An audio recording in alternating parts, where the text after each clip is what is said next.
I've seen as I've been growing up, and well, I'm not 90 years old, and at least I hope I really don't look 90 years old. You know, I remember and I was thinking, you know, I remember a time before we had computers and we had to handwrite all of our essay papers to hand in, and we didn't even have really typewriters around that commonly. And in college we finally did, and you had to borrow one off of a friend and, you know, use that whiteout crap. It was pretty atrocious. Or try and erase it and then hope you line things up properly, and it was really pretty awful. So I was thinking about all that, and it was pretty ironic that she mentioned it, and it has nothing to do with what I'm going to read for you tonight, but I thought I would just throw that out there and kind of age myself a little bit. Okay, I'm going to try and not drop the mic.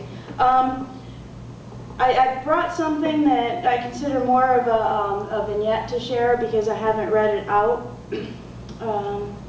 And then I'll read a poem for you. This one's titled The Romancer. It's a little bit a short story, more of a vignette. The Romancer. Mother loved me. She loved us all in her own way. But me, I was special. I know I was. I was the youngest, the baby. I was there during the nights, even when everyone else left her behind. I let her read to me. She started with Peter Rabbit.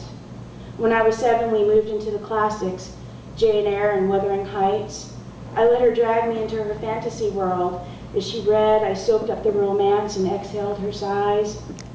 I learned romance from her, the violence from TV. She was younger then, her hair an auburn halo ringing her face, green eyes reflecting embittered dreams. Her long, thin fingers would glide through my hair, teasing it into braids. I was younger then. My eyes, like asbestos insulation, absorbed her world. My older siblings discarded her like yesterday's underwear, tossed off her questions and left them to pile up behind the front door where they would molder and gather mildew. I was 10, having a tea party with my dolls when she introduced me to a new world. It was a Saturday. She'd had a friend over. He was handsome, not like the boys I went to school with. No, he was older. He had muscles, and he smelled good. Mother went to the store, left us alone for a while. I asked him to join my tea party. It was nice. We talked. He asked me lots of questions about what I like to do, and I told him what I wanted to be when I was a grown-up so I could do what Mother did. His eyes looked pretty and shiny after I said that. He suggested we play a game. I was excited. I like playing games. I suggested house. I'd be the mommy, he'd be the daddy, and my dolls could be our children. It was fun. He was a real good daddy.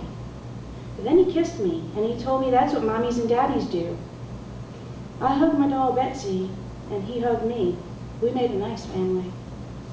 He kissed me again, and I liked the grown-up feeling. He lay down on my bed, looked peaceful on my pink bedspread covered with white roses. I sat next to him. His thick, bulky fingers played with my hair. Then they were all over me, tickling me and making me laugh. I doubled over from laughing, and he kissed me again. Only this time it was different. He had his hand on the back of my hair, and his eyes were closed. I figured maybe grown-ups were supposed to close their eyes. I closed mine. I felt his hand move under my shirt. I remembered when my friend Sally told me how she let a boy feel her up and how it felt good. Well, it did.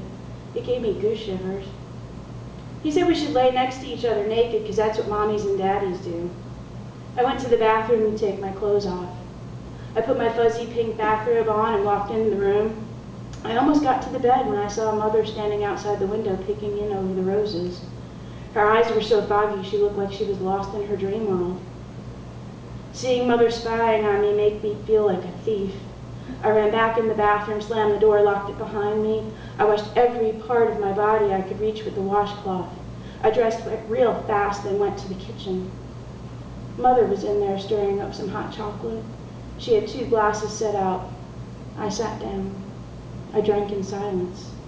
She chattered on about the journeys of her favorite romantic characters. We never talked about that day. Last week, I was looking up Voyager in the dictionary and came across the word voyeur. I pulled out my copy of Peter Rabbit, sat at my kitchen table drinking a cup of